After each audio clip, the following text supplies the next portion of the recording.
आपल्याला काय टाकायचं आहे, निंबोळी पेंड टाकायची आहे, तंबाखू डस्ट टाकायची आहे, जिप्सम टाकायची आहे, बोन मिल टाकायचे, हे मिक्स करून घ्यायचं आणि एवढंच टाकायचंय।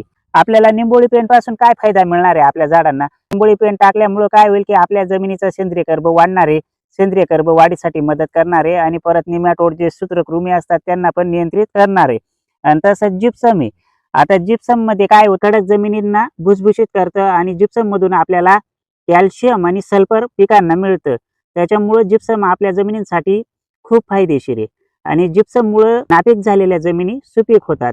म्हणजे आपल्या जे अति रासायनिकचा वापर केल्यामुळे ज्या कडक झालेल्या जमिनी आहेत त्या जमिनींवर, अशा जमिनींवर जर आपण जिप्समचा वापर केला तर कडक झालेल्या जमीन भुसभुशीत होतात, नरम होतात। जिप्सम काय करतं, मातीचे कण वेगवेगळे करून आणि त्याच्यात पोकळी तयार करतं आणि त्या पोकळींमध्ये मग हवा खेळती राहते, मग पिकांना ऑक्सिजन उपलब्ध होतो। म्हणून जिप्समचा आपल्या पिकांसाठी खूप चांगला फायदा आहे, म्हणून आपण जिप्समचा पण वापर करणार आहेत। तसेच तंबाखू डस्ट आहे, तंबाखू डस्ट मध्ये काय असतं, निकोटीन नावाचा घटक असतो, त्याच्यामुळे तंबाखू डस्ट मुळे काय होतं, निमॅटोड वगैरे कंट्रोल होतो। त्याच्यानंतर जे बोन मिल आहे, आता बोन मिल मधून आपल्या पिकाला काय मिळणार आहे, बोन मिल मधून आपल्या पिकांना कॅल्शियम आणि फॉस्फरस मिळणार आहे।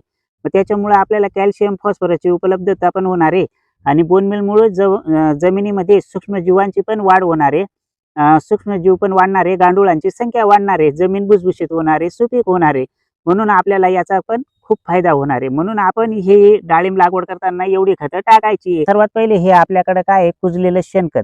आता हे जे कुजलेलं शेणखत आहे हे पूर्ण कुजून गेलेलं आहे, म्हणजे ही चहा पावडर तयार झालेली आहे। असं कुजलेलं शेणखत जर आपल्याकडे असेल तरच आपल्याला हे शेणखत टाकायचे।